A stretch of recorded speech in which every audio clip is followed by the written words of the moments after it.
we know that if you have a point charge, Q, and you are over here some distance r away from it, that the electric field is given by kq over r squared in a direction that's away from r.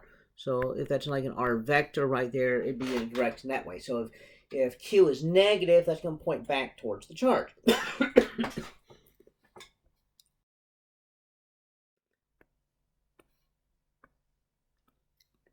If we have more than one charge, and we have some spot out here, then we got like an E1, we have like an E2, and so the total E is going to be equal to the sum of the other electric fields. So now the question is, what if our electric field is distributed across some volume here? So it's not just point charges, but it's distributed here. So I want to find what is the electric field here. Well, that means we have some little piece of electric field right here, some little delta E, or rather delta Q, right there, and that's going to provide an electric field delta E right over here.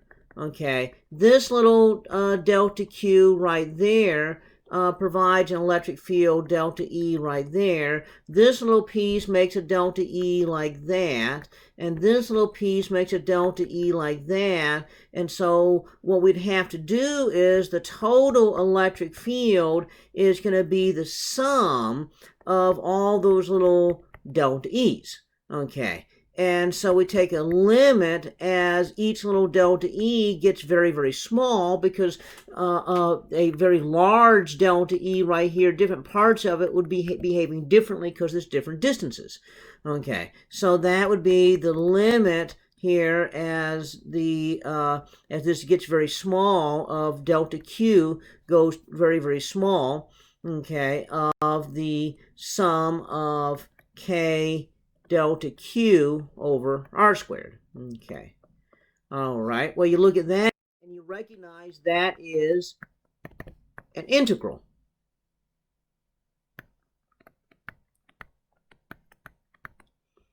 Okay. So that's basically the way we have to do this. Now, the problem is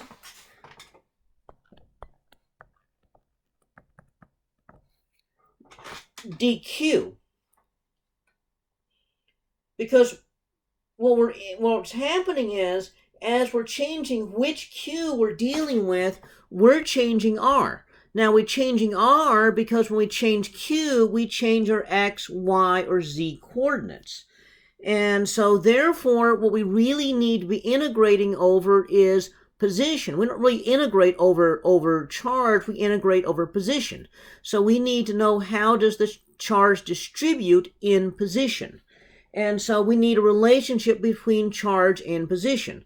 So to do that, think way back to Physics 1, in which we had density. Density was mass over volume. And so the relationship here was that if I have here, I could have some little delta M over delta V, some little small m and small v, or I could have rewritten that as dm dv. That's how it's distributed. And so we can do the same thing.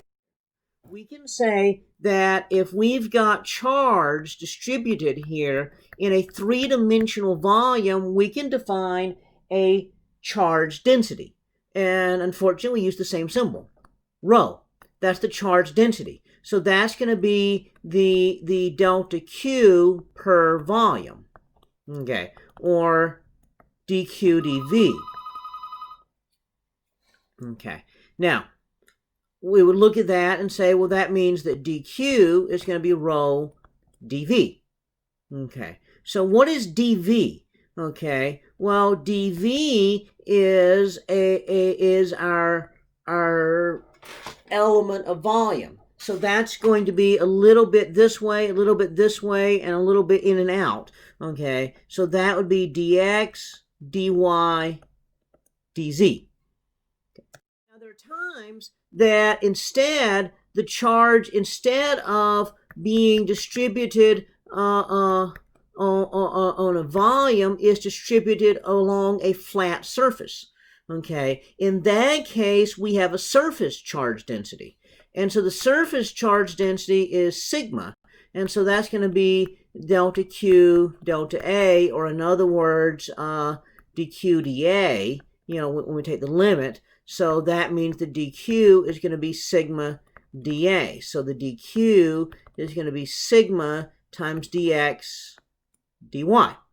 Okay, or some dA. Now it turns out, there's other ways of writing the dA, and we'll talk about that later. Okay, another possibility is that you have charge that's just spread out on a long line of charge. So we have, for example, a wire. The wire is some length L, and we have some charge spread out on it. And so we would define the linear charge density as delta Q, delta L, or delta X. Okay, so that would be dq dx. And so we would say, well, in that case, then dq is lambda dx. So we have the volume charge density.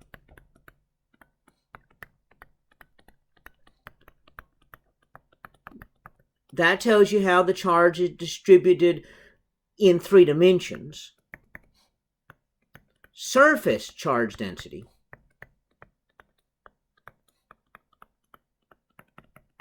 That tells you how the charge is spread out in 2 dimensions. So if the charge is not in 3 dimensions, if it's just on a surface of something, then you'd use the surface charge density. And then lambda is the linear charge density.